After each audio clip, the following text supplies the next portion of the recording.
Hey everybody, I'm Charlie Sellens. Welcome to another episode of Assemble on Us, where we discuss all things tactical. On today's episode, we're going to start our series on urban post-disaster survival preparedness. And in particular, we're going to look at how to build a teepee fire, which is the basis for starting your fire. Different types of fires can be built off of this one, but this is a nice way to get started. Practice building your fires. Fire is incredibly important for a number of reasons, not the least of which is to keep you from freezing to death. It can be used for cooking or as a light source, morale booster, lots of different reasons to be able to put in a good fire. So we're going to step over to the work area and take a look at our preparations and see what we've got going.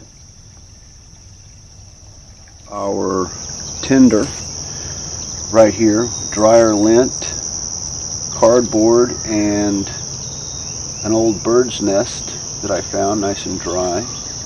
We have our kindling, the smaller sticks, working our way up, and then you get into what we're going to use as fuel, our largest sticks over here, and then of course the fire could just continue to build in size with bigger and bigger pieces of wood. But we want to try to keep this manageable. One, we're just training, and two, even in a real world survival situation, a smaller fire like this is always going to be better. You can build it up a little bigger obviously, but you don't need to burn 2x4s and things to keep yourself alive. You can do a lot with a small fire. We have here a pair of gloves, always good to have in a survival situation. Have several pair when you're gathering your sticks. Insects, snakes, rusty nails, whatever, you want to protect your hands. When I got this old bird's nest out of the bush, it was filled with ants, and they all over my hands and things. So a pair of gloves is nice. We have a couple different ways to start the fire.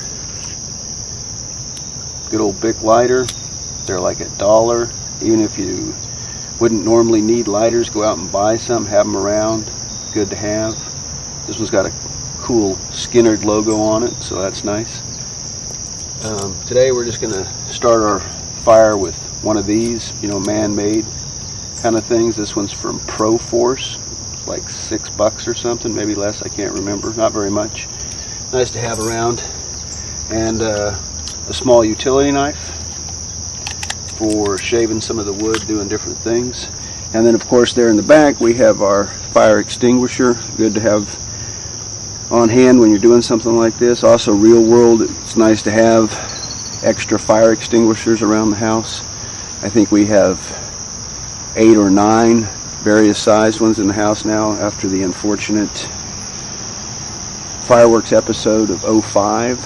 So anyway, there's the basics of what you need to start your fire, and we're going to cut away for a minute and let me get some things built up, and we'll come back and let you take a look and see what it looks like. The reason it's called a teepee fire is because you try to sort of build your materials up so that it resembles a teepee. One of the critical parts to get a fire going is to make sure you leave enough space so that oxygen can get in here and help build up your fire. This tinder that we're using needs to have space between the fibers to let it really ignite well. So what I've done here is just put this little stick that had some twigs coming off of it, kind of pushed it down in the ground and used that as a column, and then I just pulled the bird's nest apart a little bit, wrapped it around, left a little opening here. This is where I'll apply the fire once I get it built, to start the whole thing up. And then I've just taken my cardboard and cut it into strips, and then just pull it apart a little bit and sort of lean it right up on there, and then just keep building this up.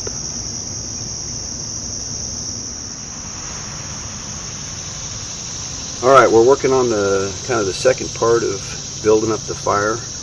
We're still trying to maintain this teepee sort of deal going on, and we've put I put a couple of small rocks at the base of the sticks to kind of help stabilize them. And the trick is to get this steady enough so that when you're putting the sticks in, you don't get built up to a nice spot and then the whole thing falls over on you. So you want to start off from a real stable kind of position. And one of the things you can do is just take a knife and come in here and split down on a piece. Let me get a bigger piece. Kind of split down on the wood.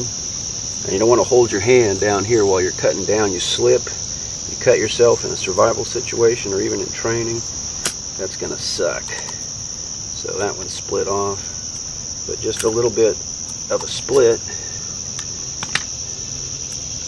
And then you can kind of wedge the sticks into your different splits and kind of helps lock it in place to get it started. And then once you do that, you can just take the sticks and sort of lay them in there like so, and then just keep building this up. Remember, you need lots of spots, lots of space for the air to get in here and build up your fire.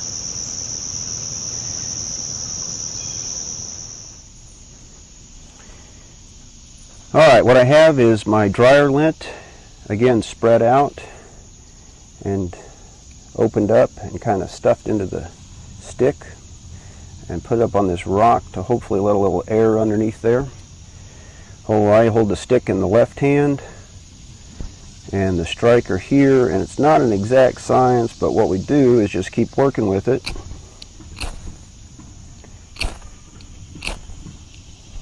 Finding the right distance. Aiming is a little tricky.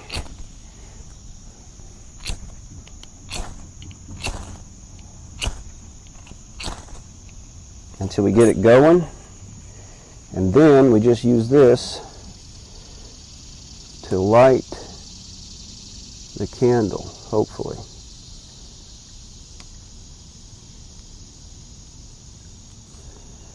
Alright, which we were able to do. So now, once we have a burning candle, we just protect that flame and we can light our tinder using this and work with it instead of having to keep spark that up, try it, it didn't work, now we got to spark it up again. So we'll leave that candle burning right there. Alright, so what we've done is take a piece of paper, just kind of shred it again.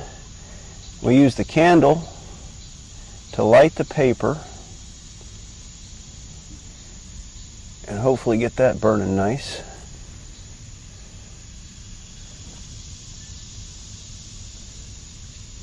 There we go.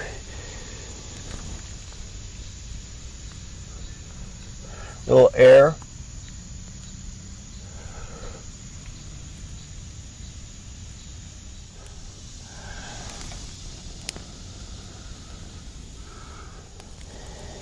Get ready to stoke it up with some more materials if you need it.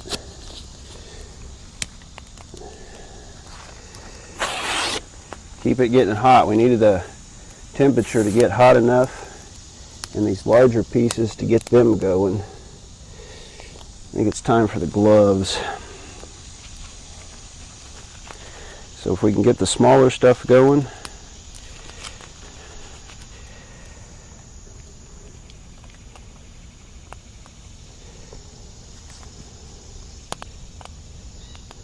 just keep building this up, hopefully. Don't overdo it. Stay patient. See, with the gloves on, you can just throw things like that right back in.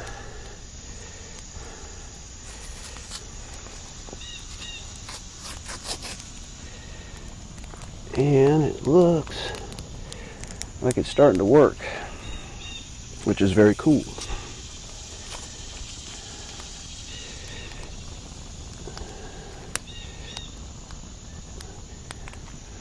Cardboard, paper, dry things, right?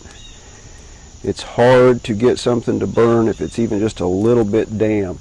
These larger pieces can be more damp because the heat will raise it up so that they can start on fire, but you got to have dry, small stuff. That is key. So All right, once it starts coming down, then you've got to kind of readjust it. Again, that's why the gloves are good. So,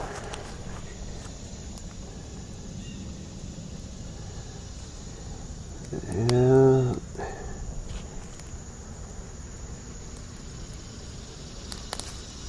Some dry leaves. Those aren't too dry, but they'll catch.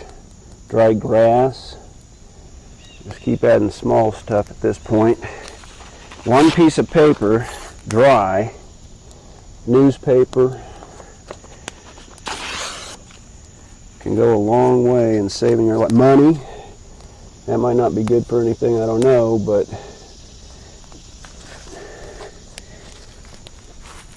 and there you have it. We could just keep building onto this.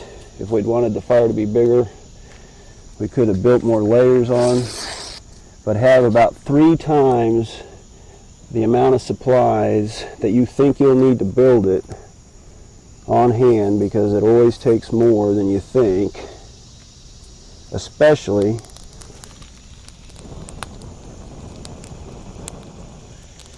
if you don't practice it. I should have moved that before, but that's a nice thing about those. I got a little carried away with my fire starting and lost track of my equipment. So, lesson learned, keep track of your stuff in your survival situation, because you destroy a piece of equipment or lose it, and that could get you killed. So, there, fire making 101. If you're going to go out and do it, be safe, make sure you've got a cleared area away from the fire. This one's a small one. I've got my fire extinguisher and bucket of water. Don't want to burn down the house or something. I think the wife would not be amused. All right, guys, keep practicing, stay safe, think outside the box, and we'll see you next time on Assemble on Us. I am out of here.